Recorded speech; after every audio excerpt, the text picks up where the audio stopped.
தேவனால் கூடாத விஷயம் ஒன்றுமில்லை. அவரால் எல்லாம் கூடும். அதை தான் இன்றைக்கி நீங்கள் விசுவாசிக்கணும். அப்படி கூடுன்னு நினைக்கிற நம்முடைய வாழ்க்கையில் நாம் அவருக்குள் வாழ முடியும் என்பதை நாம் நம்ப வேண்டும். அதுதான் இங்கே இருக்கு. இன்றைக்கு அப்போஸ்தலனாகிய பவுலடிகள் இந்த 2ஆம் நிருபத்தை அவர் எழுதும் பொழுது, இந்த நிருப பாடமெல்லாம் ரொம்ப முக்கியமானது. அது அப்போஸ்தலனாகிய பவுல் தேவனுக்கென்று அழைக்கப்பட்ட, புறஜாதிகளுக்கென்று அழைக்கப்பட்ட இந்த அப்போஸ்தலன் என்று அழைக்கப்பட்ட பவுல் அவர் எழுதியிருக்கிற இந்த நிருபங்கள் எல்லாம் நம்முடைய வாழ்க்கையில் கிறிஸ்துவோடு இணைக்கப்படுகிற வழிமுறைகளையும் நெறிகளையும் நமக்கு அவர் இதில் கற்றுத்தந்திருக்கிறார். ஒரு ஆசீர்வாதத்தை மாத்திரம் அப்படியே தேடி படிச்சுட்டு இருக்கிறதுக்கு பேர் விசுவாச வாழ்க்கை கிடையாது.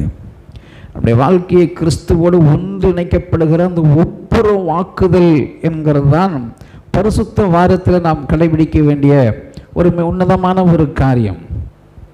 ஞானஸ்நானம் எடுத்து 25 வருஷம் ஆச்சுங்கன்னு சொல்லுவாங்க. ஆனால் அந்த ஞானஸ்நானம் எடுத்து அந்த ஒரு வருஷத்தில் மாத்திரம்தான் ஆண்டவரோட பயணிச்சிருப்பாங்க. மீதி 24 வருஷமும் பழைய மனுஷனாகவே வாழ்ந்திருப்பாங்க. அப்படி வாழ்ந்ததுக்கு பேர் ஒரு பரிசுத்த மனுஷன் என்று அழைக்க முடியாது. அவர்கள் பரிசுத்தவான்கள் என்றும் அழைக்க முடியாது. கர்த்தருடைய பரம ராஜ்யத்தில் அவர் எப்படி பார்ப்பார்? பரலோகத்தில் இருந்து மனுஷனை எப்படி பார்க்குறாருன்னா, உங்களுடைய படிப்பையோ உங்களுடைய அந்தஸ்தையோ உங்களுடைய இனம் ஜனம் குலம் இதை பற்றி அவரெல்லாம் பார்க்கறது கிடையாது. தேவனுக்குள்ளே ஒப்புரவாக்கப்பட்ட மனுஷனாய் நாம் வாழ்ந்தோமா, பரிசுத்தமாய் நாம் வாழ்ந்தோமா, கர்த்தருடைய சித்தத்தை நம்முடைய வாழ்க்கையில் நாம் நிறைவேற்றி கொண்டிருக்கிற பரிசுத்தராய் நாம் வாழ்ந்தோமா என்பதைத்தான் பரலோகம் நம்மை கண்ணோக்கமாய் பார்த்து கொண்டிருக்கிறது. பரிசுத்தம் இல்லாமல் ஒருவனும் தேவனை தரிசிக்க முடியாது என்கிற அந்த கட்டத்தில் மனுஷன் நகர்ந்து கொண்டே வர வேண்டும். இதை தான் ஆண்டவர் பவுலடிகளை கொண்டு இங்கே விளக்க விரும்புகிறார். வாசிக்கப்பட்ட பகுதிக்குள்ளாக நம்முடைய கவனத்தை திருப்புவோம். அங்கே 10வது வசனம் சொல்லுகிறது, ஏனென்றால் சரீரத்தில் அவனவன் செய்த நன்மைக்காவது தீமைக்காவது தக்க பலனை அடையும்படிக்கு நாம் எல்லாரும் கிறிஸ்துவின் நியாயாசனத்திற்கு முன்பாக வெளிப்பட வேண்டும். ஒரு காலம் ஒன்று வரும் என்பதுதான் நமக்கு தேவ வார்த்தைகளின் சத்தியமாய் அது இருக்கிறது. தேவனுடைய நியாயாசனம், நீதிமன்றம். அந்த நீதிமன்றத்திற்கு முன்பதாக நீங்கள் நன்மை செய்திருந்தாலும் நிற்க வேண்டிய நிலைமை வரும். பொல்லாத காரியங்கள் செய்திருந்தாலும் அவருடைய சமூகத்திற்கு முன்பாக நாம் நிற்க வேண்டிய ஒரு நிலைமை மனுஷனுக்கு இருக்கிறது. அதனால அவர் சொல்றாரு, அவனவன் செய்த நன்மைக்காவது தீமைக்காகவாது. இந்த 2 பர்பஸில் மனுஷன் அவருடைய சமூகத்தில் நின்றே ஆக வேண்டும்.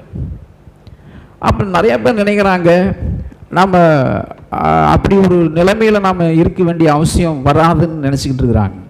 கிறிஸ்துவ வாழ்க்கையே மரணத்திற்கு பின்பு ஒரு ஜீவன் உண்டு என்பதை வலியுறுத்தவே கிறிஸ்து இயேசு இந்த உலகத்திற்குள்ள மனுஷ அவதாரம் எடுத்து வந்தார். மனுஷன் பிறந்தது எப்படி பிறகுறான்? குழந்தையாக பிறகுறான். குழந்தையாக பிறந்து வளர்ந்து வாலிபமாகி வளர்ந்து குடும்பமாகி வயதாகி மரிக்கிறான். ஆகவே தான் இயேசு கிறிஸ்துவும் ஆதாமை போல திடீர் என்ற ஒரு தோற்றத்தை அவர் கொடுக்காமல் மனிதனைப் போலவே குழந்தையாக பிறந்து வாழ்ந்து வளர்ந்து மனுஷன் எப்படிப்பட்ட வயதில் அவன் பாவத்திற்கு உட்படுகிற முதிர்ச்சி அடைந்த ஒரு பருவத்தில் அவன் மரிப்பான் என்கிறதை கண்டுபிடிச்சு அவர் 33 வயசுக்குள்ள அவருடைய வாழ்க்கையை தேவன் ஒரு முடிவுக்கு கொண்டு வரார். அப்போது அந்த வாழ்க்கையில் அவர் சொல்லுகிற காரியம், பாவம் மனுஷனை ஆண்டு கொண்டு இருக்கிறது. பாவத்தின் விளைவு மரணம் ஒரு மனுஷனுக்குள்ளே விஷமாய் தீண்டி கொண்டு இருக்கிறது.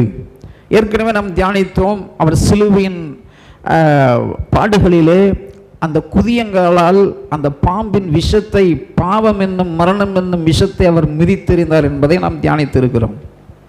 அப்படி இருக்கும் பொழுது இந்த உலகத்தில் மனுஷன் 2 காரியங்களில் அவன் பயணிக்கிறான். ஒன்று நன்மை செய்கிறதும், இன்னொன்று தீமை செய்கிறதும். நிறைய பேர் பாருங்க, நன்மையே செய்ய மாட்டாங்க. எங்கே பாரு தீமை செய்கிறதுலையே தான் குறியாக இருப்பாங்க.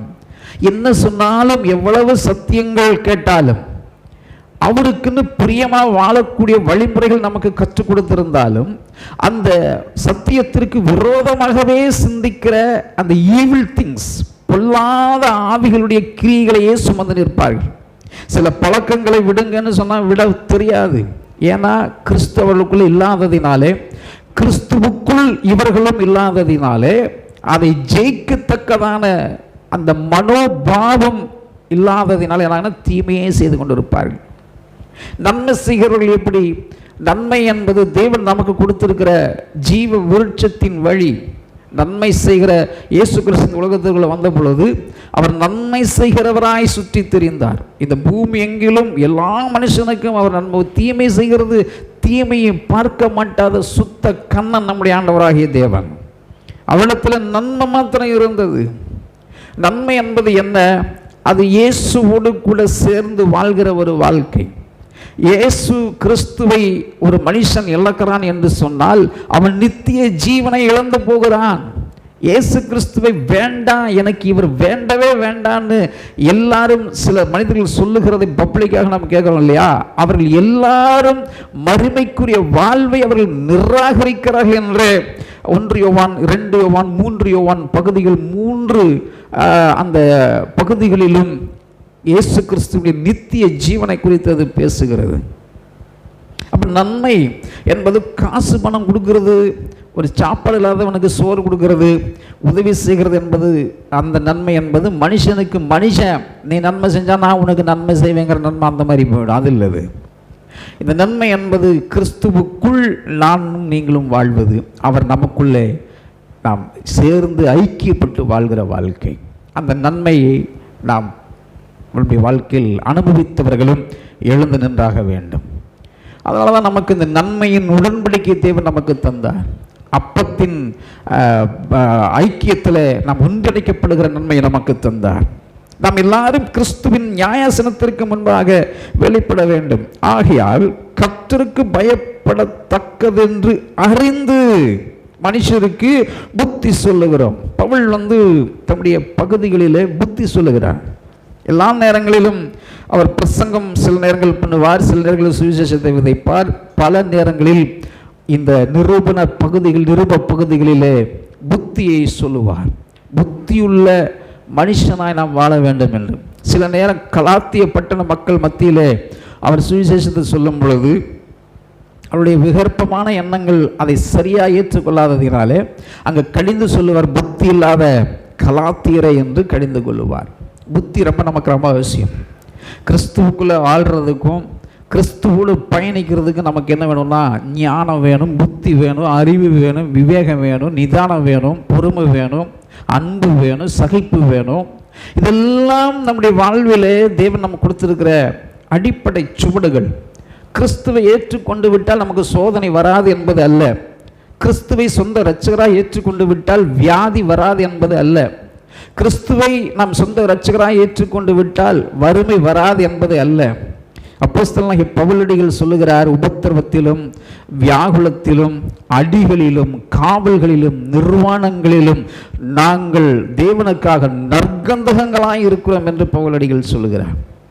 அதனால் சொல்லிட்டு சொல்கிறார், நான் என் நிலைமையிலும் மனரம்யமாய் இருக்க நான் கற்றுக்கொண்டிருக்கிறேன், எந்த சூழல்களிலும். இன்னொன்று சொல்லுகிறார், என் பலகீனத்தில் அவருடைய பலம் பூரணமாய் விளங்கும்படியாய் என்னுடைய பலகீனத்தில் நான் அவரை கனப்படுத்துகிறேன் என்று சொல்கிறார். நிறைய நேரங்களில் நமக்கு வருகிற வியாதிகள், சுகவீனங்கள், பிரச்சனைகள் மத்தியில் நாம் என்றைக்காவது இதில் நான் தேவனை மகிமைப்படுத்துகிறேன் என்று நாம் சொல்லியிருக்கிறோமா? இதில் எனக்கு தேவனுடைய மகிமை விளங்கத்தக்கதாக இந்த கஷ்டங்கள் எனக்கு ஒரு நன்மையை கொண்டு வருகிறது என்று பவுல் சொல்லுகிறார். அதை அனுபவிக்கிறார் அவர். இந்த பலகீனத்தில் அவருடைய பலம் எனக்குள்ள பூரணமாய் விளங்குகிறது. பூரணம் என்ற வார்த்தை 100% அவருடைய வல்லமை எனக்குள்ளாய் கிரியை செய்கிறது என்று அர்த்தப்படுத்துகிறது. இப்படியெல்லாம் நன்மை அனுபவித்தவர்களும் அவருடைய நியாயாசனத்திற்கு முன்பதாக எழுந்து நின்று ஆக வேண்டும். சாதாரணமான விஷயம் கிடையாதுங்க. மரணத்திற்கு பின்பு இருக்கிற ஒரு உலகமும் ஒரு வாழ்வும் மனுஷன் புரிந்து கொண்டிருந்தானே ஆனால் இன்றைக்கு கிறிஸ்துவை சிலுவையில் அறிந்திருக்க மாட்டார்களே. அன்பானவர்களே, இன்றைக்கு நாம் ஒரு காலம் உட்கார்ந்து கூடி வசனங்கள் எல்லாம் பேசிக்கிட்டு தியானிச்சுட்டு உட்கார்ந்துட்டு இருக்கிறோம். ஆனால் தேவனுடைய நியாயாசனத்திற்கு முன்பதாக நிற்க ஆரம்பிக்கும் பொழுது இதெல்லாம் ஒன்றுமே இருக்காது. அவர் நியாயாதிபதியாய் அமர்ந்திருப்பார்.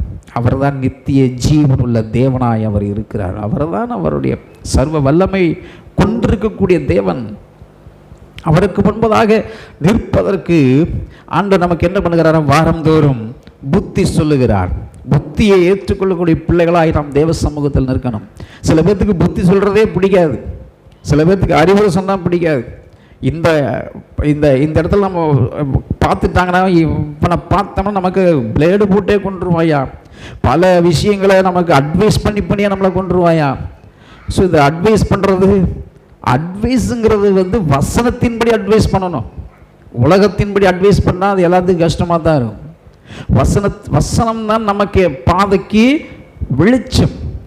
நம்மளுடைய மரண இருளுக்கு இது வெளிச்சத்தை தரக்கூடிய பாதை, ஜீவ பாதையாக இந்த வசனம் நமக்கு தரப்பட்டிருக்கிறது.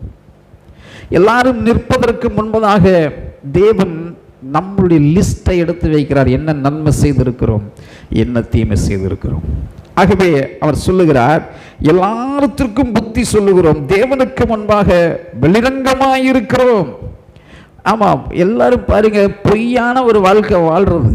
அதில் கீழே வசனங்களை சொல்றார், கிறிஸ்துவர்கள் என்று சொல்லுகிறவர்கள் வெளிரங்கமாய் வாழ பிறந்தவர்கள்.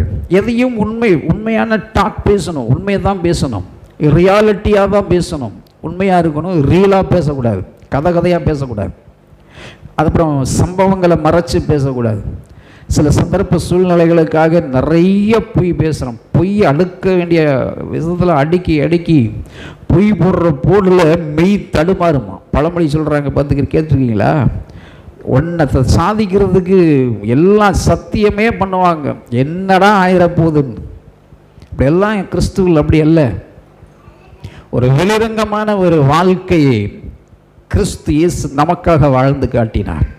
அவர் சொல்லுகிறார், இதற்காகத்தான் நீங்கள் அழைக்கப்பட்டிருக்கிறீர்கள் என்றும், என்னுடைய மாதிரியை நான் உங்களுக்கு வைத்திருக்கிறேன், அடிச்சுவடுகளை நீங்கள் பின்பற்றி வாருங்கள். அடிச்சுவடு அப்படின்னா என்ன? அவரை பின்பற்றி வருகிறதான் அடிச்சுவடு. அப்போ வெளிரங்கமான வாழ்க்கைக்கு நம்மை அழைத்திருக்கிறார். உங்கள் மனசாட்சிக்கும் வெளிரங்கமாய் இருக்கிறோம் என்று நம்புகிறோம். மனுஷனுக்கு மனசாட்சி என்று ஒன்று இருக்கிறது இல்லையா? இந்த மனசாட்சி தான் ரொம்ப முக்கியமானது எல்லாத்துக்கும். இங்கே தான் தேவன் வாசம் பண்ணுகிறார். இந்த மனசு நம்மளோடு கூட பேசுகிறது. கவனிக்கிறீங்களா? இந்த மனசு பேசுகிறத போல நம் நினைக்கிறது எல்லாம் பரலோகம் அறிகிறது. அதனால் ஆபிரகாமும் அவருடைய மனைவியும் குழந்தை பெறுவதற்கு முன்பதாக அங்கே ஒரு தேவதூதன் இறங்கி வந்து சொல்றாரு, ஆபிரகாம், சாரால் உங்களுக்கு நீங்கள் ஒரு உற்பவ கால திட்டத்தில் ஒரு குழந்தையை பெற போறீங்கன்னு சொல்லும் பொழுது, ஆபிரகாமுக்கு 99 வயசு, சாராலு நல்ல கலவி வயசாயிடுச்சு. 2 பேரும் அந்த பக்கம் போய் சிரிச்சாங்களாம். இது எப்படிதான் நடக்க போகுது, இது எப்படி சாத்தியமாக போகுதுன்னு கையை வச்சுட்டு சிரிச்சாங்களாம். அப்புறம் சிரிச்சுக்கிட்டு ஒன்றுமே தெரியாமல் வாயை தொடச்சிட்டு சாரால் நின்றுட்டு இருந்தாங்களாம். ஏன் சாரா சிரிச்சியான்னு தேவதூதன் கேட்டாரா? இல்லை, ஐயோ நான் சிரிக்கவே இல்லைங்க. அப்போ தேவதூதன் சொன்னாரா, இல்லை நீ சிரிச்ச நீ. பரலோகம் என்பது நம்மை மனசாட்சியை வாட்ச் பண்ணுகிறது. அன்பளவில் இதுதான் ரொம்ப முக்கியமே. ஒரு கோர்ட்டில் நீங்கள் சொன்னீங்கன்னு சொன்னால், சத்திய பிரமாணத்தை வாங்கிட்டு நம்முடைய மனசாட்சி பிரகாரமாக நீ உண்மையை சொல்கிறியான்னு கேட்பாங்க. அந்த மனசாட்சிக்கு அவ்வளோ பவர் இருக்கிறது. ஆபிரகாம் சொன்னார், ஐயா உன் மனைவி தான் சிரிச்சா, நீயும் சிரிச்சிட்டியா? எதுக்குடா சிரிச்சிங்க? தேவனால் கூடாத காரியம் ஒன்று உண்டோ என்று உனக்கும் ஒரு அவநம்பிக்கை வருகிறதா? இந்த காலை நேரத்தில் இந்த ஆராதனைக்கு வந்திருக்கிற அன்பு திருச்சபையே, இன்றைக்கு ஆராதனைக்கு வர முடியாமல் சூழல் நிமித்தம் இருக்கக்கூடிய திருச்சபையை, தேவனால் ஆகாத காரியம் ஏதாவது இருக்கிறதா அந்த உலகத்துக்குள்ள? சாராளுக்கு வழிபாடுகள் முழுவதும், முதிர போக்குகள் முழுவதும் நின்று போய்விட்டது. ஆபிரகாமுக்கு ஆண்மை முழுவதும் மாறி போய்விட்டது. இந்த இடத்துல பிள்ளை பெறுவதற்கு ஏதுவில்லாத நிலையில் பரலோகத்திலிருந்து ஒரு வார்த்தை இறங்கி வந்தது, தேவனால் எல்லாம் கூடும் நம்புன்னு. அப்படிதான் நமக்கு சகலமும் சாத்தியமற்ற ஒரு நிலையில் இன்றைக்கு இந்த உலகத்துக்குள்ளே வாழ்ந்து கொண்டிருக்க நமக்கு நித்திய ஜீவன் எப்படி இருக்குன்னு நமக்கு தெரியாது. பரலோகம் எப்படி இருக்கும், நம்ம இதுக்கப்புறம் நம்ம எப்படி மாற போகிறோங்கிறது we don't know about that. But நமக்கு ஒரு வார்த்தைகளை தேவன் தந்திருக்கிறார், இப்படி நடக்க போகிறது, இது மேலே உன்னுடைய நம்பிக்கை நீ வச்சு பயணிச்சுட்டு வான்னு ஆண்டவர் நமக்கு ஒரு இறை வார்த்தைகள் நமக்கு தந்து கொண்டிருக்கிறது. பரிசுத்த வாரத்திற்குள்ள அப்போ நம்மளுடைய வாழ்க்கையில் இதை சிரிக்கிறதா அல்லது இதை நம்பாமல் போகிறதாங்கிற வேஷத்துக்காக தேவன் நம்மை அழைக்கவில்லை. இந்த வார்த்தைகளை பூரணமாய் நம்புவதற்காக தேவன் நம்மை ரத்தம் சிந்தி கல்வாரியிலிருந்து நம்மை சம்பாதித்து வைத்திருக்கிறார். சபை என்பது என்ன? அவர் ரத்தம் சிந்தி சம்பாதித்திருக்கிற ஒவ்வொருவரும் அவருடைய திருச்சபை. நீங்கள் எல்லாரும், நானும் நீங்களும் அவருடைய திருச்சபையாக இருக்கிறோம். வேஷத்திற்கு வாழ்கிறவர்கள் ஆராதிப்பதில் உண்மையாக ஆராதனை செய்ய முடியாதுங்க. ஆராதிக்கிறதுங்கிறது ரொம்ப கஷ்டமான ஒரு ஆண்டவர். இஸ்ரவேல் ஜனங்களை அழைக்கும் பொழுது இவர்கள் என்னுடைய துதியை சொல்லி வருவார்கள் சொன்னதுக்கு சும்மா ஆண்டவரே தோத்திரம் தோத்திரம் தோத்திரம், ஆண்டவரே ரத்தம், இயேசு ரத்தம் ஜெயம் தோத்திரம், இதை சொல்லிட்டு இருக்கிறதுக்கு பேர் துதி இல்லை. அவர் செய்த எல்லா சகல உபகாரங்களையும் ஒன்றோடு இணைந்து ரசித்து ருசித்து அதுக்குள்ளே நம்முடைய மனசை ஈடுபடுத்தி தேவ சமூகத்தில் கர்த்தர் இவ்வளவெல்லாம் செய்திருக்கிறாரே என்று உள்ளத்தின் ஆழத்திலிருந்து நம்பிக்கை கொண்டு கர்த்தரை துதிப்பதுதான் துதி. அந்த துதியை சொல்லுவதற்காக என் ஜனங்கள் வருவார்கள் என்று கர்த்தர் ஏங்குகிறாரே, அவர்கள் தான் ஓடி ஓடி வர முடியும். காலையில் 6 மணிக்கு எந்திரிக்க முடியும். ஆராதனை 6:30 ஆரம்பிக்குதுன்னு சொன்னால், ஐயோ என் ஆண்டவருடைய சமூகத்தில் நான் போய் நின்று என்னுடைய வார்த்தைகளை சொல்லி கர்த்தரை துதிக்க வேண்டும். அதுதாங்க மனசாட்சி. அந்த மனசாட்சி உடையவர்கள் தான் கர்த்தரை ஆராதிக்க முடியும். ஆராதிக்க முடியாது. உலக கவலைகள் அவர்களை நெருக்கும். உலகத்தின் காரியங்கள் முழுவதும் அவர்களை துக்கத்திற்குள் நடத்தும். எழுந்த உடனே தேவனை தேடுகிற எண்ணங்கள் உருவாகாது. தேவனுக்கு போய் நம்முடைய ஸ்தோத்திர பலிகளையும் நம்முடைய உள்ளத்தின் பலிகளை எல்லாம் கொண்டு போய் கர்த்தருக்கு செலுத்துவோம்ங்கிற அந்த உற்சாகம் அவர்களை நிரப்பாது. ராத்திரியே கவலைகளோடு தான் படுப்பார்கள். காலைல 6 மணிக்கு எந்திரிக்கிறது, 10 மணிக்கு எங்கேயாவது நடத்தினா அங்கே போகலாம். போ, அங்கேயே நமக்குள்ள என்ன ஆகுது? பிசாசு வந்து உட்கார வச்சு நம்மளை போட்டு தலையில் கொட்டி உட்கார வச்சு முடிச்சு வச்சிருவான். சார், நீங்கள் நினைக்கிறீங்களா பிசாசு எவ்வளோ வீரியமான செயலை செய்து கொண்டிருக்கான்னு தெரியுமா? சாதாரணமான விஷயம். இதை ஜெயிப்பதற்காகத்தான் கிறிஸ்து இயேசு நம்மை வேஷத்திற்கு அழைக்கவில்லை, கிறிஸ்துவை வெளிப்படுத்துவதற்காக தேவன் நம்மை அழைத்திருக்கிறார். எத்தனை பேர் ஆமென் சொல்கிறீங்க இந்த காலை நேரத்தில்? அல்லேலூயா. இந்த பரிசுத்த வாரத்திற்குள்ளாய் இன்னும் வசனங்களில் சொல்லுகிறது. 12வது வசனத்தை வாசிங்க.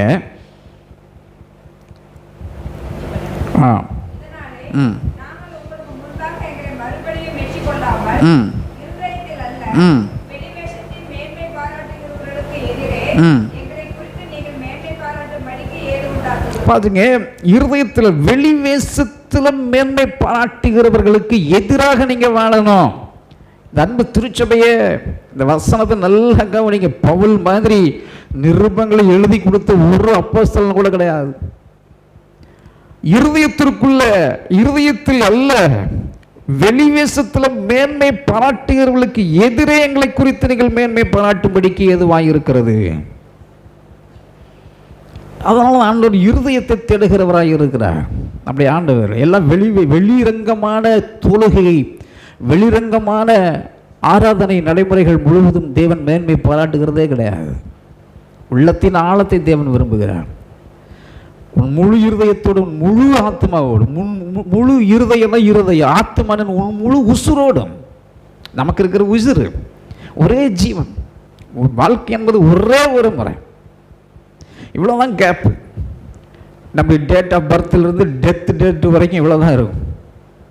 நம்மளை கொண்டு கல்லையில் அடக்கம் பண்ணாங்கன்னா ஒரே ஒரு குறுக்கு ஒரு பார் இருக்கும். அதுதான் வாழ்க்கை.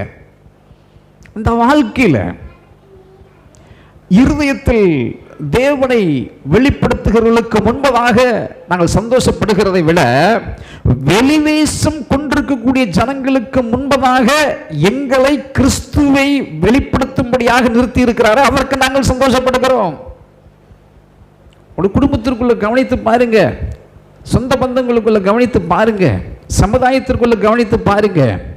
வெளிவேசம் கொண்டிருக்கக்கூடிய ஜனங்களுக்கு முன்பதாக உங்களை கிறிஸ்துவை வெளிப்படுத்தும்படியாய் உங்களை அழைத்திருக்கிறாரே, அதைத்தான் இந்த காலை நேரத்தில் நீங்கள் ஒப்புருவாக்கப்பட்டதற்கான அடையாளம். நீங்களும் அவருடைய வழக்கத்தின்படியே போகலையானால், நீங்களும் அவருடைய வழக்கத்திற்கு ஒத்த வேஷத்தை தரித்து கொண்டு போவீர்களேயானால், நானும் நீங்களும் வேஷதாரிகள், ஆண்டவருக்கு உண்மையுள்ளவர்களாக இருக்க முடியாது. அப்போ நாங்கள் பைத்தியம் கொண்டவர்கள் என்றால் தேவனுக்காக அப்படி இருக்கும், தெளிந்த புத்தி உள்ளவர்கள் என்றால் உங்களுக்காக அப்படி இருக்கவும். கிறிஸ்துவெல்லாம் வெளியில் இருக்கிறவங்களுக்கு பைத்தியக்காரனாக தான் தெரியும். அதனால தான் சொன்னார், ஞானிகளை வெட்கப்படுத்தும்படிக்கு இந்த உலகத்தில் வசனத்தை சொல்லுங்கப்பா. எல்லாரும் ரொம்ப புத்திசாலி நம்ம நினச்சிக்கிட்டு உட்காந்துக்கிட்டு இருக்கிறோம். நம்ம எல்லாத்தையும் ஆண்டவர் பைத்தியமான, என்ன பைத்தியம்? எல்லாரும் நம்மளை கிறிஸ்துவனை பூரா பைத்தியன்றாங்களே, என்ன பைத்தியம்? ஏசு மரிச்சாரா, வந்தாரா, ஒரு குழந்தையா பிறந்தாரா, இதை ஒரு கூட்டம் உட்காந்து நம்பிக்கிட்டு இருக்குது. அவர் திரும்ப வருவார்னு ஒரு கூட்டம், முட்டாள் கூட்டம் நம்பிக்கிட்டு இருக்குதுன்னு சொல்லிட்டு நம்மளை என்ன நினைச்சிட்டு இருக்காங்க? பைத்தியக்காரன் நினச்சிக்கிட்டு இருக்கிறாங்க. இந்த பைத்தியங்களை அழைத்து தேவன் ஞானிகளை வெட்கப்படுத்தும்படியாக நம்மை அழைத்திருக்கிறார். நிரூபண பாடங்கள், செய்தியெல்லாம் இப்படி தான் இருக்கும். இந்த செய்திகள் முழுவதும் மனுஷனுக்குள்ள உருவ ஊனு குத்தி எடுக்கக்கூடிய விஷயங்களைத்தான் இந்த அப்போஸ்தலர்கள் எழுதி வைத்திருக்கிறார்கள். இதை ஃபாலோ பண்ணுறதுக்காகத்தான் நம்ம அழைச்சிருக்கிறாங்க. கிறிஸ்துவுக்குள்ளே தொழுது கொள்வது, ஆலய வழிபாடு என்பது நம்மை செதுக்கவும் சீராக்கவும் தான் நம்மை தேவன் அழைக்கிறார் வாரந்தோறும். அதை நம்மை புதுப்பிச்சுக்கிட்டு போகிறதுக்கு தான் ஆராதனைக்கு நாம் இங்கே வரோம். பைத்தியக்காரர்கள் என்று நம்மை சில நேரங்களில் சொல்லக்கூடும். அதை இங்கே சொல்லுகிறார்கள். கொரிந்து பட்டணத்து மக்களும் இந்த பவுலடிகளை ஒரு பைத்தியக்காரனை போல சித்தரிக்கிறார்கள். அதை சொல்றாரு அவர். அப்படி இருந்தாலும் தேவனுக்காக அப்படி இருக்கும்படிக்கு நான் இருக்கிறத பற்றி நான் தப்பான்னு நினைக்கல. ஒருவேளை அப்படிங்கிற உங்களுடைய பக்தியை குறித்து, விசுவாசத்தை குறித்து, நம்பிக்கையை குறித்து சில நேரங்களில் மக்கள் அப்படி ஒரு முடிவுக்கு வரக்கூடும். கவலைப்படாதிருங்க. நீங்கள் விசுவாசிக்கிறவர் இன்னார் என்று நீங்கள் நம்பிக்கையோடும் உறுதியோடும் பயணித்து கொண்டிருக்கிறதுனால நியாயாசனத்திற்கு முன்பதாக நீக்கும் பொழுது கர்த்தர் சொல்லுவார், ஆதி காலம் முதல் உங்களுக்காக நான் தயார் செய்து கொண்டிருக்கக்கூடிய பரலோகம் என்னும் இளைப்பாறுதலுக்குள்ளாக நீங்கள் புறப்படுங்கள் என்று வலது பக்கத்தில் உங்களை ஆண்டவர் அழைச்சி உள்ள நுழைய பண்ணுவார். ஹல்லேலூயா. அன்னைக்கு தான் தெரியும் ஆண்டவராகிய இயேசு கிறிஸ்து யார் என்பது உங்களுக்கு தெரியும். இந்த நம்பிக்கைக்காக வல்லவா தேவன் நம்மை அழைத்திருக்கிறார். கிறிஸ்துவுடைய அன்பு எங்களை நெருக்கி ஏவுகிறது. ஏனென்றால் எல்லாருக்காகவும் ஒருவரே மரித்திருக்க எல்லாரும் மரித்தார்கள் என்றும், பிழைத்திருக்கிறவர்கள் இனி தங்களுக்கென்று பிழைத்திராமல் தங்களுக்காக மரித்து எழுந்தவருக்கென்று பிழைக்கும்படிக்கு. இங்கே தாங்க நீங்கள் எல்லாரும் ஒரு செல்ஃபிஷ, சுயநலத்தை தூக்கி சிலுவையில் அறையணும். வாழ்கிறது எல்லாரும் உங்களுக்காக வாழ்ந்துட்டு இருக்கிறீங்க. உங்களுக்காக சாப்பிட்றீங்க, உங்களுக்காக உடுத்திக்கிறீங்க, உங்களுக்காக சம்பாதிக்கிறீங்க, உங்களுக்காக ஆஸ்திகளை சேர்க்குறீங்க, ரைட்டு. ஆனால் இங்கே பைபிள் சொல்லுகிறது, வாழ்கிறது வாழ்க்கை உங்களுக்காக இல்லை, கிறிஸ்துவுக்காக வாழ்கிற வாழ்க்கையை தான் ஒப்புரவாக்குதலின் வாழ்க்கை என்று வேதம் நமக்கு சொல்லுகிறது. தங்களுக்காக மரித்து எழுந்தவர்க்கென்று பிழைக்கும்படிக்கு அவர் எல்லாருக்காக மரித்தார் என்றும் நிதானிக்கிறோம். பாவத்திற்கென்று மரித்து நீதிக்கென்று பிழைத்திருக்கிற இயேசுவுக்காக வாழ்கிற வாழ்க்கை, எல்லாத்திலையும் கிறிஸ்துவுக்கு முதன்மையான இடம் வாழ்வில் இருக்குமா மகனே மகளே? இன்றைக்கு நியாயாசனம் வெளிப்படுமானால், நியாயாசனத்திற்கு முன்பதாக நிற்கிற ஒரு சூழல் உனக்கு முன்பதாக வருமானால், கிறிஸ்து இயேசு மகிமைப்பட்ட வாழ்க்கை உடைய வாழ்வில் இருக்கிறதா? அவர் பார்ப்பாரே, இந்த சகோதரனுக்குள்ளே நான் மகிமைப்பட்டேன், இந்த மகளுக்குள்ளே நான் மகிமைப்பட்டேன், இந்த சகோதரிக்குள்ளே நான் மகிமைப்பட்டேன் என்று சொல்லி பூரிப்பாகிற ஒரு நிலை அப்படி வாழ்வில் இருக்குமா? இன்னைக்கு நாம் சினிமா பார்க்கறதுக்கு காட்டுகிற ஆர்வம், ஒரு சினிமா பாடலுக்கு கொடுக்குற ஒரு ஆர்வம் இன்னைக்கு தேவனுக்கு நாம் கொடுக்க விரும்புகிறோமா? சினிமா பாட்டில் என்னங்க சுற்றி எதை மையப்படுத்தி வருதுன்னு நினைக்கிறீங்க? நீங்கள் எதை தான் சினிமா பாட்டில் கொடுக்க முடியும் நீங்கள் நினைக்கிறீங்க? என்ன சக்தி கொடுக்க முடியும்னு நினைக்கிறீங்க? ஒன்றுமே இல்லை. ஒரு மனுஷன் ஒரு மனுஷியை காட்டுகிற அன்பு, அந்த காதலை தவிர சினிமாவில் வேறு ஒன்றும் கொடுக்க முடியாது. வேறு என்ன தந்துட முடியும் நீங்கள் நினைக்கிறீங்க? அந்த பாட்டில் ஒரு மயக்கம் தான் உங்களுக்கு தர முடியும். அந்த மயக்கத்தில் உங்களை மயக்கி உங்களையும் அந்த பாதையினோட கொண்டு போகிறதுக்கு தான் அது விரும்பும். ஆனால் என்றைக்காவது ஒரு பரிசுத்த பாதைக்கு நேராக அந்த பாடல் உங்களை கொண்டு போய் சேர்க்கும்னா அது சேர்க்காது. உங்களுக்காகவும் எனக்காகவும் ஒருத்தர் மரித்திருக்கிறார் என்பதை வாழ்நாளெல்லாம் நீங்கள் நினைத்து பார்க்கிற அந்த நினைப்பு தான் ஒப்புரவாக்குதலின் தகுதியாயது இருக்கிறது. அவரோடு கூட நாம் மரித்திருக்கிறோம், அவரோடு கூட நாம் பிழைத்திருக்கிறோம் என்கிற அந்த நம்பிக்கையை கிறிஸ்து நமக்கு தந்ததை எப்பொழுதும் மறந்து விடாதபடிக்கு ஆதி காலம் முதற்கொண்டு நிறைய பேர் சாட்சி சொல்லும்போது சொல்லியிருக்கிறாங்க பார்த்தீங்களா, நான் 10 வயதில் ரட்சிக்கப்பட்டேன், நான் 12 வயதில் ரட்சிக்கப்பட்டேன், 18 வயதில் ரட்சிக்கப்பட்டேன், 28 வயதில் நான் ரட்சிக்கப்பட்ட காலங்களை மறவாமல் அந்த நாளிலிருந்து கிறிஸ்துவுக்காக வாழ்கிற அந்த ஐக்கியம், அந்த வாழ்க்கை மறையணும், ஒரு வாழ்க்கை உருவாகணும். அதைத்தான் இந்த பஸ்கா நமக்கு வெளிப்படுத்துகிறது. ஒரு கடந்து போகுதல், பழசு விட்டுடு, புதுசுக்குள்ள நீ வா. அதை கொண்டு வருவதுக்கு தான் ஆண்டவர் பேசிக்கிட்டே இருக்கிறார். அவர் எல்லாருக்காக மரித்தார் என்றும் நிதானிக்கிறோம். ஆகையால் இது முதற்கொண்டு நாங்கள் ஒருவனையும் மாம்சத்தின்படி அறியோம், நாங்கள் கிறிஸ்துவையும் மாம்சத்தின்படி அறிந்தாலும் இனி ஒருபோதும் அவரை மாம்சத்தின்படி அறியோம். சார், இங்கே தாங்க சுயத்தார் சிலுவில் அறையிறாங்க. மாம்சத்தின்படி இயேசு கிறிஸ்துவை ஏற்றுக்கொண்டிருக்கிறவன் கிறிஸ்துவுக்குள்ள ஆவிக்குள்ளாய் அவன் புதிதாக முடியாது. மாம்ச சிந்தை மரணம். மாம்ச சிந்தை முழுவதும் அந்த உலகத்தினுடைய வழக்கங்கள் அவனுடைய இருதயத்திற்குள் ஆட்கொண்டே இருக்கும். ஆவியின் சிந்தையோ நமக்கு கொடுக்கப்பட்டிருக்கக்கூடிய 9 கனிகள், அன்பு, சமாதானம், நம்பிக்கை, இச்சையடக்கம், பொறுமை, நிதானம் எல்லாம் நம்முடைய வாழ்வில் வரும். நம்முடைய ஒரு லைஃப் மாறி ஒரு லைஃப் உயிர்த்தெழுது பாருங்க. அதுதான் ஆண்டவருடைய வாழ்க்கையோடு நம்முடைய வாழ்க்கையோடு இணைக்கப்பட்டதற்கான அடையாளம். எல்லாம் மாறி இருக்கும், டோட்டலாக சேஞ்ச் ஆகிருக்கும். அதுதான் நியாயாசனத்திற்கு முன்பதாக நிற்கும் பொழுது ஆண்டவர் நம்முடைய பழைய வாழ்க்கையும் தூக்கி பார்ப்பார், புதிய வாழ்க்கையும் அவர் பார்ப்பார். பவுலடிகள் இதை ரொம்ப ஜாக்கிரதையாக தெளிவாக இதை எழுதுகிறார். என் அன்பு திருச்சபை விசுவாசிகளே, சொந்தங்களே, காலம் கடைசியாகி கொண்டே இருக்கிறது. நீங்கள் நினைக்கிற மாதிரி இல்லை. யுத்தங்களின் செய்திகளையும் கேள்விப்படுவீர்கள். ஆனாலும் முடிவு உடனே வராது. இனி அடுத்து பஞ்சங்களும் கொள்ளை நோயுடைய தாக்கங்களும் தேசத்தை சந்திக்கத்தான் போகிறது. ஒவ்வொரு காலகட்டமும் ரொம்ப வீரியத்தை நோக்கி கொண்டு தான் போகிறது. ஒவ்வொரு வெயில் காலங்களும் அளவை ஒவ்வொரு வருடத்தை விட அது மேலும் வெப்பத்தை கக்கி கொண்டு தான் இருக்கிறது இந்த உலகம். எத்தனையோ பேர் வெயில் தாங்க முடியாமல் மரித்து கொண்டிருக்கிறார்கள் தெரியுமா உங்களுக்கு? எத்தனையோ தேசங்களில் தண்ணி கிடையாது. மனுஷனுக்கு நிரந்தரமற்ற ஒரு வாழ்க்கை. இந்த நிரந்தரமற்ற ஒரு வாழ்க்கையில் மாம்ச பிரகாரமாய் நீங்கள் கிறிஸ்துவை ஏற்றுக்கொண்டு இருப்பீர்கள் என்று சொன்னால் நீங்கள் கிறிஸ்துவை வெளிப்படுத்த முடியாது. ஆவிக்குரியவர்களாய் நிற்பதற்காக தேவன் நம்மை அழைத்திருக்கிறார். எல்லாத்தையும் தூக்கி தூர போட்டுக்கிட்டு தேவனுக்காக நிற்கிற அந்த நற்கந்தகங்களாய் நிற்கிற அனுபவம் நம்முடைய வாழ்வில் அவசியம் என்பதை பவுலடிகள் நமக்கு கற்றுத்தருகிறார். இன்றைக்கு கிறிஸ்துவில் ரொம்ப ஜாக்கிரதை. ஆராதனை செய்கிறதுல, எழுந்து நேரப்பட வேலையில் கர்த்தரை வந்து தரிசிக்கிறதுல, வசனங்களை கேட்கறதில்ல, செய்திகளை கேட்கறதில்ல, என்னதான் ஆண்டவர் நம்மகிட்ட பேச விரும்புகிறாருங்கிறதுல ஆர்வமற்ற ஒரு நிலை. ஏதாவது ஒரு ஆசீர்வாதமான ஒரு பிரசங்கத்தை கொடுத்தா அது ரொம்ப நல்லா இருக்குதுன்னு நினைக்கிறாங்க. ஆனால் பரிசுத்தருடைய வேலை என்ன தெரியுமா? கண்டித்து உணர்த்துதல். தேவ ஆவியானவர் கிரியை செய்கிற காலத்தில் நம்முடைய பாவத்தை குறித்தும் நீதியை குறித்தும் நியாய தீர்ப்பை குறித்தும் பரிசுத்த ஆவியானவர் என்ன பண்ணுவாராம்? கண்டித்து உணர்த்துவார். கண்டித்து உணர்த்தப்படுகிற பிரசங்கங்கள் எங்கெங்கெல்லாம் கொடுக்கப்படுகிறதோ அங்கெல்லாம் சபைகள் வெறுமையாக தான் இருக்கும். வெறுமையாக இருக்கும். பவுலுடைய காலங்களில் இருக்கக்கூடிய பாரம் அப்படிப்பட்ட பாரம். அது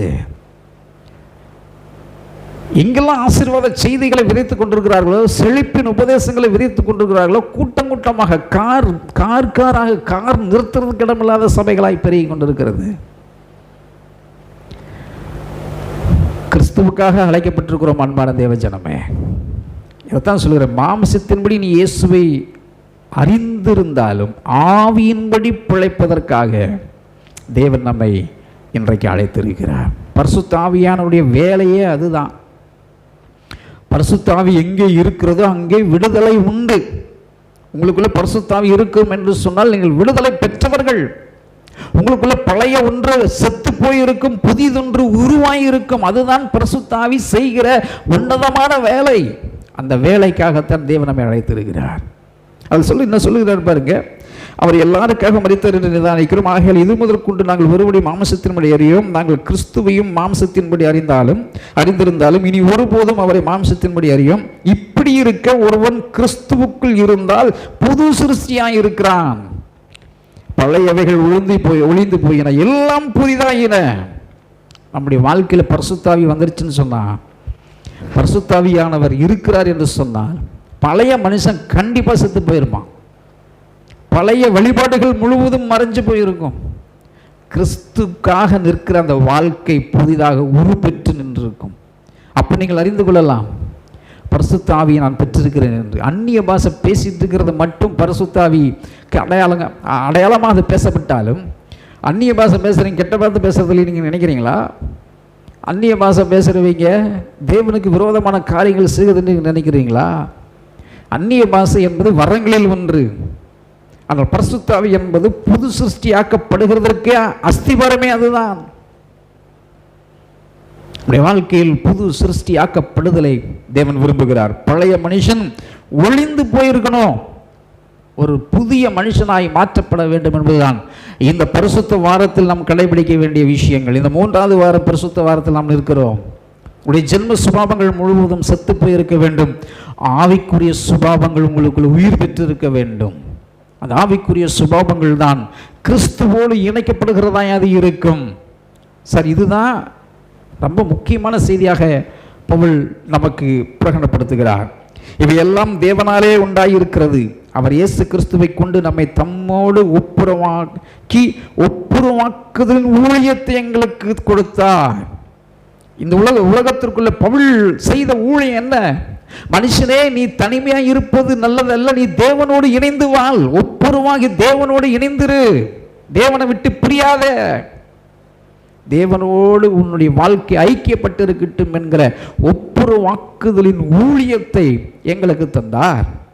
ஆகவே அந்த ஊழியத்தின் நிமித்தம் அது ஏனெனில் தேவன் உலகத்தாருடைய பாவங்களை எண்ணாமல் கிறிஸ்துவுக்குள் அவர்களை தமக்கு ஒப்புரவாக்குதலின் உபதேசத்தை எங்களிடத்தில் ஒப்புவித்தார்.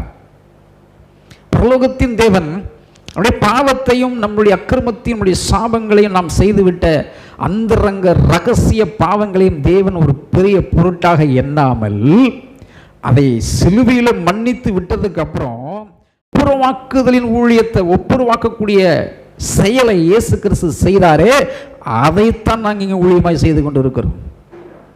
தேவனோடு நீங்கள் ஒப்புரவாக்கப்பட்டிருக்க வேண்டும். ஒரு பரிசுத்த ஜீவியம் நமக்கு ரொம்ப அவசியம்.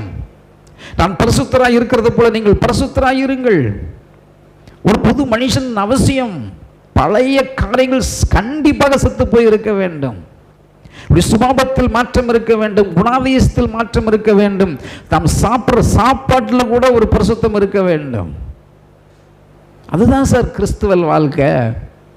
ஞாயிற்றுக்கிழமையான வந்தோடனே ஜெபம் பண்ணி உங்களுக்கு எல்லாம் கிடச்சிருன்னு சொல்லிட்டு போகிறதுக்கு பேர் கிறிஸ்துவ வாழ்க்கை கிடையாது.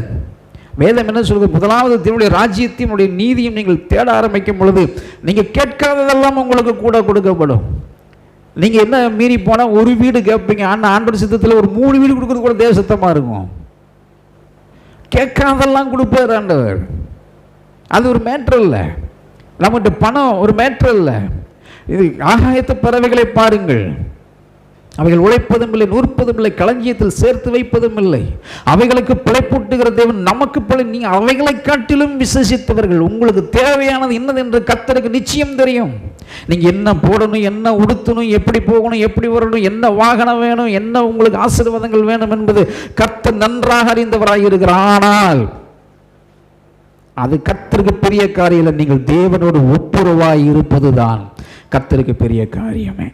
ஏன் ஒப்புரவுக்கு அந்த பெரிய காரியம்னு சொன்னால், பிசாசானவன் அவரோடு ஒப்புரவாகி வாழகிற சொல்லி அவன் விட மாட்டான்.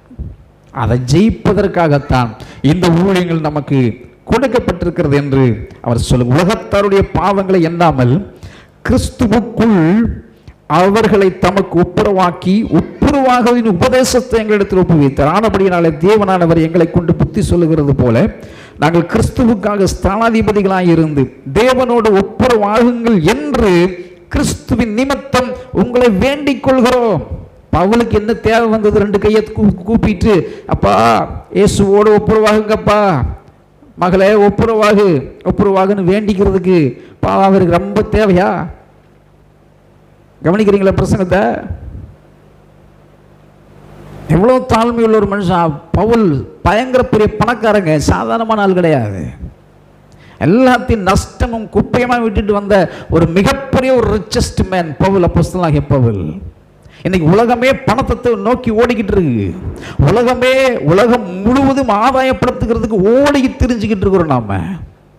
பவுல் எல்லாத்தையும் ஒண்ணுமே கிடையாதுடா, நான் தேவனோடு இணைஞ்சு வாழ்ந்து கொண்டிருக்கிற வாழ்க்கை தான் பெரிய வாழ்க்கைன்னு எல்லாத்தையும் விட்டுட்டு கர்த்தருக்காக வந்து நின்ற ஒரு தேவ மனிதன்.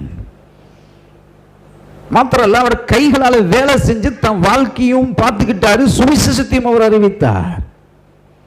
சுவிசேஷத்திற்கு அழைக்கப்பட்ட அப்போஸ்தலனாகிய பவுல் அவர் வேண்டார், ஒவ்வொருத்தரையும் பார்த்து கையெடுத்து வேண்டது போல வேண்டார், நீங்கள் இயேசுவோடு ஒப்புரவாகுங்கள். இன்றைக்கு இருக்கிற வாலிப பிள்ளைகள், வாலிப சகோதர சகோதரி எல்லாத்துக்கும் இந்த செய்தியை தேவன் வைக்கிறார்.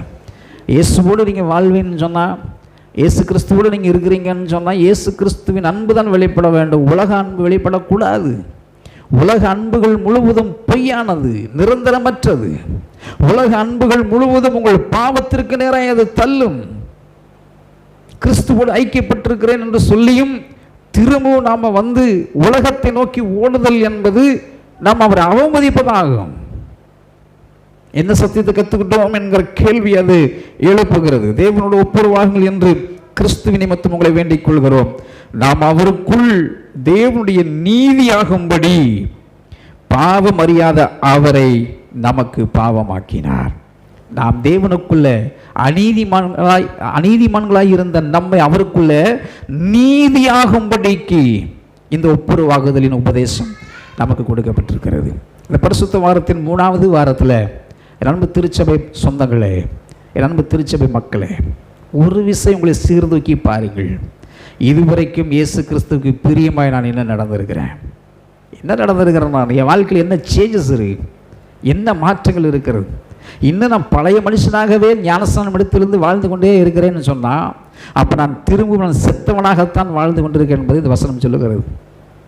நான் இயேசுவுக்குள் ரட்சிக்கப்பட்ட காலத்திலிருந்து நான் எப்படி வாழ்கிறேன் என்பதை சிந்திப்பதற்காகத்தான் இந்த பரிசுத்த வாரம் நமக்கு கொடுக்கப்பட்டிருக்கிறது. கிறிஸ்துவுக்காக ஒரு வைராக்கியமான ஒரு முடிவு எடுக்க தெரியாத எந்த மனுஷனும் அவன் பாதாளத்திற்குள் கிடக்கிறான், பொல்லாங்கனுக்குள் கிடக்கிறான். பொல்லாங்கன் அவனை ஜெயிக்கிறதற்கு இடமளிக்கிறான் என்பதுதான் பொருள். அதுக்கு அல்ல, அதை உதறி தள்ளிவிட்டு எழும்பு சீயோனே, உன் தூசியை உதறி விட்டு எழும்பு என்று ஏசாயா தீர்க்கன் சொல்லுகிறார். எழும்பி வெளியில வா, உன் தூசி என்கிற பாவத்தை உதறிட்டு வெளியில வா, உன்னுடைய வாழ்க்கைக்கு கூடிய அந்தரங்க பாவங்களை உதறிட்டு வெளியில வா, கிறிஸ்துவுக்காக இழந்த நெல்லு, நித்திய மாட்சியின் ஆட்சியிலே நீ பிரவேசிப்பதற்காக வல்லவா தேவன் உன்னை தாயின் கற்பத்திலிருந்து பிரித்தெடுத்தார்.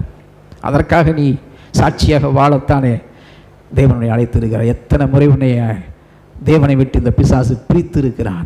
இதெல்லாத்தையும் பாவரிக்கை செய்து விட்டு விடுவதுதான் இந்த பரிசுத்த வாரத்தில் தேவன் நமக்கு வைத்திருக்கிற ஒழுங்குமுறை நெறிகள்.